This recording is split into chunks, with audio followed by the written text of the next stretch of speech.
बड़े बूढ़े सच कह गए हैं कि बाबू कहां से तुम शुरू करते हो वो मायने नहीं रखता है। मायने सिर्फ इतना रखता है कि तुमने खत्म चीजें कहां पर की। और ये बात क्रिकेट में भी 100% चलती है। अब देखिए ना, बांग्लादेश ने जब शुरुआत करी तो लगा यार आज तो पुणे के हाईवे पर 350 350 बन जाएंगे। मतलब ये कैसे पॉसिबल था कि इतने रन बन गए। हालांकि बांग्लादेश ने आखिर में जैसे तैसे कवर करके 250 पार पहुंचाया, टीम का स्कोर 256 पहुंचाया। लेकिन जब आप शुरुआत देखते हैं 14 ओवर 4 गेंद 93 रन, तो आपको लगता है यार ये बहुत कम रन है। ये रन जो है ये कम से कम 50-60 रन कम है, क्योंकि पिच जो है वो हाईवे है और इस हाईवे पर इंडियन बल्लेबाजों का सारा दम दिख जाए। सारा का सारा क्यों कह रहा हूं मैं? क्या सारा तेंदुलकर आई है? अरे हाँ, वो तो आई थी। अच्छा, शुभमन गिल भी आज काफी फिट लग रहे थे बाय द वे, बहुत अच्छी फील्डिंग कर रहे थे और अच्छी रनिंग कर रहे थे। हाँ, आपने नहीं नोटिस किया? नहीं किया, सच में नहीं किया। इंडिया सारे डिपार्टमेंट में अच्छा करेगी आज और मैच जीतेगी और सारा क्रेडिट टीम इंडिया को जाएगा, शुभमन गिल को भी जाएगा जो आज मैच जिताएंगे। हाँ जी, सारा मैच जीतेंगे हम। वैसे जितने सारे मैचेस जीते हैं हमने, उसमें हमारे मिडिल ओवर्स का बहुत बड़ी भूमिका रही। अब देखिए ना, ऑस्ट्रेलिया 110 पर 2 थी, 199 पे ऑल आउट हो गई थी। अफगानिस्तान 184 पे 3 थे, 272 पे ऑल आउट हो गए, 8 विकेट हो गए थे। पाकिस्तान 155 पे 2 था, 191 हो गया और यहां 93 पे 0 थे।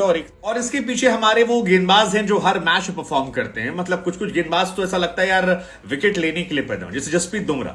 आप जसप्रीत बुमराह को फर्स्ट बॉल से ज्यादा सेकेंड हाफ में दीजिए, पुरानी बॉल हो जाती। कई बार मुझे लगता है कि अगर रिवर्स स्विंग के जमाने में ये होते तो शायद ग्रेटेस्ट की लिस्ट में आते। लेकिन 41 से 50 ओवर के बीच में बुमराह जो है 15 के एवरेज से विकेट निकालते। इकॉनमी 5 की होती, लेकिन एवरेज निकाल जो 15 का है और 66 विकेट निकाल चुके हैं, जो अपने आप में बताने के लिए काफी कितने शानदार वो प्लेयर हैं और कितना डोमिनेंस उनका है और इंडिया कितनी ब्लेस्ड है। और अगर आपको नहीं लगता ब्लेस्ड है तो महमूदुल्लाह का जो क्लीन बोल्ड था वो प्लीज एक बार दोबारा दिखेगा, आपकी आंखों को सुकून मिल जाएगा। जडेजा को देख लीजिए, विकेट पे विकेट जडेजा मतलब इस वर्ल्ड कप में अलग लेवल पे छाए हैं। 10 ओवर में 28 पे 3, फिर 38 पे 2 और फिर 38 पे 2। गजब की उनकी हिसाब किताब है। और उसके अलावा उनकी जो फील्डिंग है, मतलब आज तो इंडिया में लग रहा था फील्डिंग कॉम्पिटिशन चल रहा था।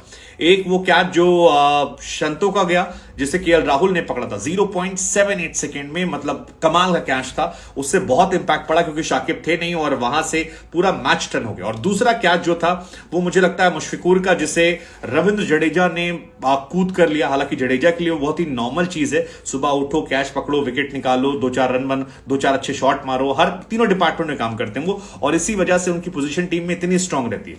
लेकिन गजब की कैचिंग पावर, गजब की फील्डिंग, और इस फील्डिंग का यह असर था कि इंडिया ने इस मैच में एक और बढ़िया सीन था जब जडेजा ने अपने फील्डिंग कोच से कहा कि आज शाम को मेडल हमको पहनाओगे, हमने हवा में बढ़िया कैच पकड़ा है, राहुल वाला कैच से ज्यादा बढ़िया हमारा कैच है। दोनों में से आप डिसाइड कर लीजिए कौन सा है।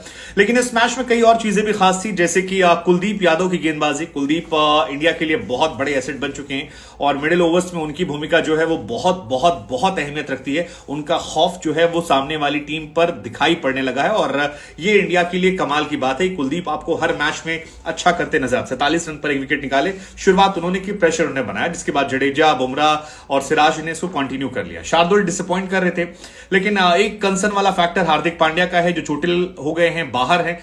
कब फिट होंगे, आएंगे नहीं आएंगे, let's just finger cross and let's just pray कि वो लौटे, क्योंकि वो बहुत बड़े एसेट है और उनके बिना टीम का काम नहीं चलने वाला। हालांकि जब वो बाहर गए तो एक राइट आर्म क्विक बॉलर जो है वो नजर आए, विराट कोहली साहब, जिनके नाम एक बड़ा स्पेशल रिकॉर्ड है कि इस जमाने में उन्होंने बिना गेंद वैलिड गेंद फेंके 1 विकेट निकाल लिया था जब पीटरसन को आउट किया था और धोनी ने स्टंप कर दिया था। तो विराट कोहली को गेंदबाजी करते देखना इस मैच के शानदार मूवमेंट्स में था। बाकी आई थिंक ओवरऑल इंडिया की फील्डिंग जो थी वो जबरदस्त थी। बांग्लादेश के प्लेयर्स में टेम्परामेंट थोड़ा कमी दिखाई पड़ी, लगातार वो कोई विकेट देते गए, किसी ने ठहर कर खेलने के नहीं सोचा, जबकि पिच उनके लिए बहुत फेवरेबल थी। अब ये सारा का सारा नहीं, सारे रन कितने ओवर में बनेंगे आप देख, आई थिंक 40 to 45। अगर इस मैच में स्कोर कार्ड की बात की जाए तो बांग्लादेश आज अपने बिना कप्तान के खेल रही थी। मतलब शाकिबुल हसन नहीं खेले थे और उनकी जगह शांतु कप्तान बनाया गया था। और टॉस जीतकर पुणे के हाईवे पर उन्होंने कहा कि आज हम बल्लेबाजी करेंगे। भाई साहब, शुरुआत बड़ी गजब की थी। ऐसा लगा यार आज 350 तो जाएंगे या 300 तो कम से कम जाएंगे, जिस हिसाब से शुरुआत हुई थी। लिटन दास आज पूरे फॉर्म में देखे, ऐसा लगा कि जो मीडिया के खिलाफ उन्होंने गुस्सा निकाला था वो आज इंडियन टीम के खिलाफ भी निकालने वाले थे कि भाई मैं बहुत भरा हुआ हूं, मुझे अब टोकना मत। तंजीद जो है वो कमाल की बल्लेबाजी करे थे आज। तंजीद आमतौर पर बांग्लादेश की सबसे बड़ी परेशानी उनका टॉप ऑर्डर होता है, लेकिन टॉप ऑर्डर ने आज जबरदस्त शुरुआत की। तंजीद ने 43 बॉल में 51 रन ठोक दिए, 5 चौके 3 छक्के मारे, और जब 14वें ओवर में लगा कि यार रन रेट जो है 6 से ऊपर चला गया है, 93 हो गया है, तो फिर मामला फंस रहा था। लेकिन वहां पर इंडिया की फिरकी जो है वो काम आई और कुलदीप यादव ने इनको कहा जी थैंक यू सो मच, बहुत कर लिया आपने अच्छी बल्लेबाजी, इतना अच्छा आप ओपनिंग स्टार्ट देने के बाद अब आप लोग जाइए थोड़ा रेस्ट कीजिए। फिर शांतो आए। शांतो को जडेजा ने कहा कि आज तो दिन मेरा भी होना चाहिए, और जडेजा ने आते ही शांतो को एलबीडब्ल्यू कर दिया। फालतू शॉट था, खेलने की जरूरत नहीं थी, लेकिन वहां से आई थिंक इंडिया का मोमेंटम जो है चेंज हो गया और इंडिया फिर डोमिनेट करने में आ गई। शांतो के बाद मेहदी हसन मिराज को आउट किया सिराज ने। एक्चुअली सिराज से ज्यादा केएल राहुल ने आउट किया, क्योंकि जो कैच लिया गया था मेरे हिसाब से वो one of the best catch था, और ऐसे कैचेस बहुत कम देखने को मिलते हैं, और सच कहा है किसी ने, कैचेस विन द मैचेस, क्योंकि मेहदी हसन मिराज का कैच, हालांकि मुशफिकुर का भी जो कैच लिया गया है जडेजा की तरफ से वो भी बहुत कमाल का कैच था, और जडेजा ने उसके बाद अपने फील्डिंग कोच से कहा भी कि आज मेडल मेरा है, आज राहुल को मत देना, मुझे मेडल देना, क्योंकि हवा में डाइव लगा कैच पकड़ा। लेकिन it's very tough to decide कि कौन सा कैच ज्यादा बेहतर था, वो कैच जो मेहदी हसन मिराज का राहुल ने लिया, या जो मुशफिकुर रहीम का लिया गया बुमराह की बॉल पर जडेजा ने। दोनों आउटस्टैंडिंग कैच थे। इंडियन फील्डर्स वे ब्रिलियंट टुडे, और उसी का असर है कि बांग्लादेश अच्छी शुरुआत के बाद भी झटके पे झटके रहे। लिटन दास ने बीच में अच्छी बल्लेबाजी की, लेकिन फिर थोड़ा सा ओवर एक्साइटेड वो हो गए और एक मैच्योर इनिंग नहीं खेल पाए, और इसी का नतीजा है कि 66 रन बनाकर वो अपनी टीम को बीच अधर में छोड़कर चले गए, जहां पर उन्हें आउट नहीं होना चाहिए था। बिकॉज आप 93 पे 0 होते हैं और सडनली आप 137 पे 3 होते हैं, आपको वहां टिकना चाहिए था, थोड़ा खेलना चाहिए था, लेकिन तेज खेलने के चक्कर में वो आउट हुए। उसके बाद एक अच्छी बल्लेबाजी मुशफिकुर रहीम की तरफ से देखने को मिली। मुशफिकुर और महमूदुल्लाह जो है बहुत जल्दी जल्दी रन बना रहे थे, और बड़ा सरप्राइजिंग है कि 2007 से खेलते आ रहे हैं, लेकिन मुशफिकुर को शिकार बनाया बुमराह और जडेजा ने। Brilliant catch, brilliant bowling.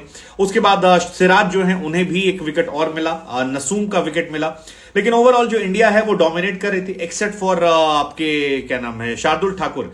मेरे ख्याल से सारे गेंदबाज जो थे वो अच्छी गेंदबाजी करते नजर आए, और इंडिया काफी अच्छी डोमिनेटिंग सिचुएशन में आ गई, वहां से जहां पर वो संघर्ष कर रहे थे, मैच फंसा हुआ था, हारने की नौबत पर।